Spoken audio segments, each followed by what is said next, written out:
En la parábola, el hombre que había recibido 5 bolsas de oro con diligencia gana otras 5. Así también el que tenía 2 bolsas gana otras 2 más. Pero el hombre que había recibido una bolsa hace un hoyo en el suelo y esconde el dinero de su amo. Y ya sabemos el resto de la historia. El amo se alegró con los 2 primeros siervos y les dijo: bien hecho, buen siervo y fiel. Has sido fiel en algunas cosas, te pondré a cargo de muchas otras. Ven y comparte la felicidad de tu amo. Pero pues vemos que la respuesta del tercer siervo, que no fue diligente, es muy fuerte, ¿no? Dice: si el siervo malvado y perezoso, sabías pues que cosecho donde no sembré y recojo donde no esparcí. Debería haber puesto mi dinero en un depósito con los banqueros para que cuando regresara lo hubiera recibido con intereses. Quiten la bolsa de oro y dadla al que tiene 10 bolsas, porque a los que tienen se les dará más y tendrán en abundancia. En cuanto a los que no tienen, hasta lo que tienen se les será quitado. Y arroja a este sirviente inútil afuera a la oscuridad, donde habrá llanto y crujir de dientes. Es difícil entender esta parábola, ¿no? ¿Por qué el amo, digamos, no les dio a todos la misma cantidad de oro? De pronto sí, es porque somos diferentes y tenemos capacidades diferentes. Todos tenemos ocupaciones diferentes. Podríamos decir que estas capacidades están en función de servir a otros. Y en nuestra cotidianidad, todos tomamos decisiones diferentes y por eso muchos de nosotros recibimos más que otros. De pronto por muchos otros factores, ¿no? Sin embargo, el enfoque de la historia se centra más en representar todo lo que Dios nos da, que todo eso que Dios nos da, ya sea poco o mucho, lo usemos de manera productiva para su gloria. Y pues, ¿qué nos ha dado Dios? Nos ha dado tiempo, nos ha dado talentos y algunos tesoros. Hay cosas físicas y cosas intangibles. Hemos sido encargados con sus talentos, sus propiedades y sus cosas.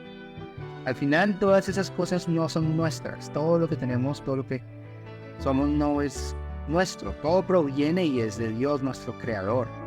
Y Él desea que nosotros las usemos no para un beneficio egoísta, no para gloriarnos, sino para hacer su obra, que tiene que ver con el amor al prójimo, con la colaboración al otro.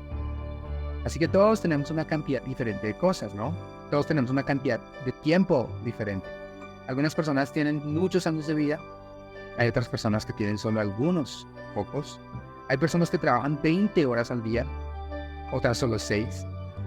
Pero lo que parece importante otra vez de esta parábola es que si somos diligentes con lo que se nos ha dado o no.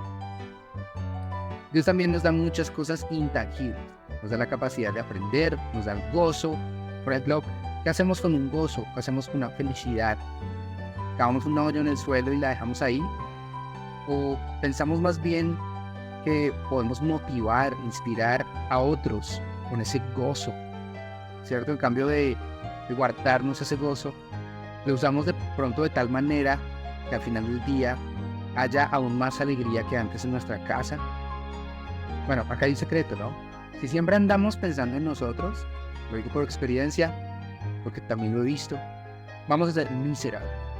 Vamos a ser seres egoístas y deprimidos, porque siempre tendemos a pensar en lo que nos falta, en lo que no hemos podido hacer, en lo que yo siento, y es que yo.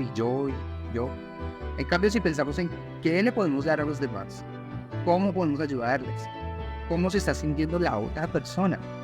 Es más, cómo se siente cuando le digo X o Y cosa. ¿Cómo se está sintiendo alguien cuando me comporto mal, cuando soy grosero? ¿Qué reacciones desencadenaré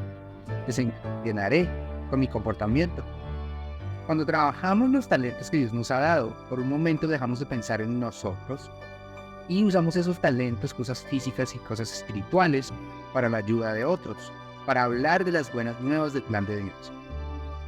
Y pues sí, nosotros sentimos dolor, tristeza, sufrimiento. El dolor es inevitable. El sufrimiento de pronto es una decisión. Lo podemos evitar. ¿Y qué hay del pecado? Dios nos da la capacidad de elegir el bien o el mal. y nos da la capacidad de elegir cosas incorrectas a veces. Dios no es dueño de cada pensamiento que pasa por nuestras cabezas, pero Dios sí nos da la capacidad de crear, por ejemplo, y con ese don de crear, podemos crear cosas nuevas, algunas malas, pero otras muy buenas. Podemos usar nuestra creatividad para honrar a Dios, para amar al otro, y pues recordemos que en cada cosa que hagamos, en cada cosa que hacemos, podemos adorar a Dios. No necesariamente como, pues, muchas veces pensé que era solamente cantar, ¿cierto? Pues era solamente ir a la iglesia y tocar el piano y cantar. Eso no es nada, porque la verdadera adoración es el espíritu en verdad, es todo lo que haces, es en tu trabajo, es cuando estamos en el transporte público, cuando estamos en la calle, en cada momento, cuando estamos en momentos privados y nadie nos está viendo. Algunos de nosotros somos talentosos, entonces, en muchas cosas. Yo soy talentoso en X cosa. Otros somos talentosos en matemáticas. Otros más talentosos en razonamiento abstracto. Otros son súper mejores en sentir compasión. Algunos en la capacidad de análisis. Otros en la capacidad de escuchar. Todos tenemos un don espiritual de algún tipo. Y cada don espiritual es un talento, una habilidad que puede y debe usarse para hablar de Dios. Dios también nos da la capacidad de formar relaciones, por ejemplo, de amar y ser amados. Las relaciones pueden ser una gran fuente de alegría. Nuestras relaciones son como una combinación del don de Dios y de nuestras propias decisiones. Las relaciones personales con otros seres humanos son el núcleo del reino. Y esto pues es difícil cuando uno es, digamos, un teenager y uno va creciendo y uno aleja a los demás, uno tiene reacciones de pronto antisociales, no sé. Pero esas relaciones tienen un valor impresionante y podemos utilizarlas para compartir el amor, la compasión, el gozo, ¿cierto? Para animar a otros, para guiar y ser guiados también. Hay una cosa más sobre la parábola y es el castigo que se le da al tercer siervo, ¿no? Súper fuerte. Aquel que tuvo miedo, aquel que no hizo nada con el regalo que Dios le había dado, que su amo le había dado. Ahora, ¿quién es esta persona? Somos todos nosotros. En algunos aspectos somos como el primer sirviente, al que se le dio mucho y ganó mucho, ¿cierto? Somos excelentes en algunas cosas, pero ninguno de nosotros es perfecto en eso. Y a veces nosotros fallamos en hacer lo que debemos hacer. Entonces terminamos siendo como ese tercer hombre, porque tenemos miedo o tenemos pereza de hacer las cosas que debemos hacer. Y pensamos demasiado en lo que sentimos otra vez y cómo nos sentimos. Y es aquí donde podemos hablar de la responsabilidad. Hagamos de cuenta que hay un conductor de un bus escolar, digamos que está deprimido. Si él piensa mucho en él, es posible que ponga en peligro la vida de los niños que están sentados en el bus, ¿cierto? Que están ahí en el bus. Estar deprimido no le da el derecho de manejar irresponsablemente. No importa si se siente muy mal, no importa, porque los padres siempre esperan que los niños lleguen bien. Entonces, dejemos de prestarle tanta atención a cómo nos sentimos y pensemos más bien en los demás, ¿sí? Si estamos deprimidos y no sabemos qué hacer con nuestra vida, comencemos a pensar dónde servir, algo que no sea de nosotros, ¿sí? Pensemos en alguien que no seamos nosotros y todo de pronto comienza a tener sentido. Ahora, en las palabras de Jesús para tercer hombre, las debemos tomar como una advertencia, y el propósito de una advertencia no es predecir el futuro de uno, ¿sí? No es decirle, uy, usted se va a morir, usted va a tal cosa si usted, digamos, la embarra, sino esas palabras, esas advertencias son para que el futuro pueda ser diferente. Esa predicción del desastre es en realidad una advertencia para que cambiemos y evitemos el desastre. Jesús nos motiva diciendo que cambiemos nuestros caminos y muchos hábitos que no nos ayudan. Incluso podríamos parafrasear el punto de la parábola como: escucha para que tu vida no termine en un desastre. Presta atención, pon en práctica estas enseñanzas.